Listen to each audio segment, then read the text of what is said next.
নমস্কাৰ। আজিৰ পৰা মই আহোম যুগত সৃষ্টি হোৱা উপাধিসমূহৰ বিষয়ে খণ্ড খণ্ডকৈ আপোনালোকৰ আগত ক'বলৈ চেষ্টা কৰিম, যিমানখিনি জানো। আৰু সেই উপাধিসমূহনো কিয় সৃষ্টি হৈছিল, কোনে কৰিছিল, কি কামত তেওঁলোক নিয়োগ হৈছিল, সেই বিষয়েও যিমানখিনি পাৰোঁ ক'বলৈ চেষ্টা কৰিম। আজি প্ৰথমে মই অনা আহোম, চৌধুৰী, তালুকদাৰ, ঠাকুৰীয়া, পাটগিৰি আৰু গাঁও কাকতি এই 5টা উপাধিৰ বিষয়ে ক'বলৈ চেষ্টা কৰিম।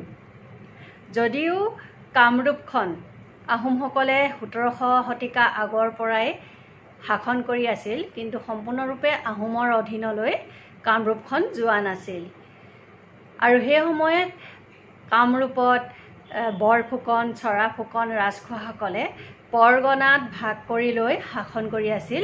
পৰগনা হৈছে একোটা সৰু সৰু অঞ্চল। কিন্তু যেতিয়া 1682 খ্ৰীষ্টাব্দত ইটাখুলি ৰণ হ'ল স্বৰ্গদেউ গদাধৰ সিংহৰ দিনত, সেই ৰণখনৰ জৰিয়তে কামৰূপত থকা মোগলসকলক সম্পূৰ্ণৰূপে অসমৰ পৰা বাহিৰ কৰি দিয়া হৈছিল, খেদি দিয়া হৈছিল। তেতিয়া কামৰূপখন আহোমৰ অধীনলৈ সম্পূৰ্ণৰূপে আহিছিল। কামৰূপত যিদৰে মোগলসকলে খাজনা আদায় কৰা পদ্ধতি গ্ৰহণ কৰিছিল, সেই পদ্ধতিকে আহোমসকলেও গ্ৰহণ কৰিছিল। সেয়েহে প্ৰথমে কামৰূপখনক পৰগনাত ভাগ কৰি লৈছিল। পৰগনা অলপ ডাঙৰ ডাঙৰ অঞ্চল, আৰু সেই অঞ্চলটোক শাসন কৰিবৰ কাৰণে চৌধুৰীক নিয়োগ কৰিছিল।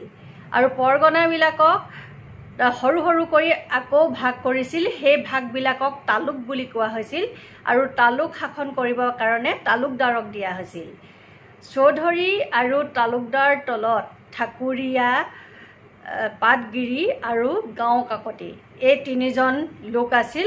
আৰু সেই 3জন লোকে খাজনা আদায় কৰা বা পৰগনা শাসন কৰাত সহায় কৰাত তেওঁলোকে সহায় কৰিছিল। এনেদৰে মই আপোনালোকৰ আগলৈ বিভিন্ন উপাধিসমূহৰ বিষয়ে লৈ আহিম। যিখিনি জানো, যিখিনি মই পঢ়িছোঁ বা যিখিনি সংগ্ৰহ কৰিছোঁ, সেইখিনি বিষয়ে ক'বলৈ চেষ্টা কৰিম। তাৰ বাবে আপোনালোকে আপোনালোকৰ উপাধিটো মোলৈ পঠিয়াব পাৰে বা উপাধিটো সম্পৰ্কে জানিব পাৰে।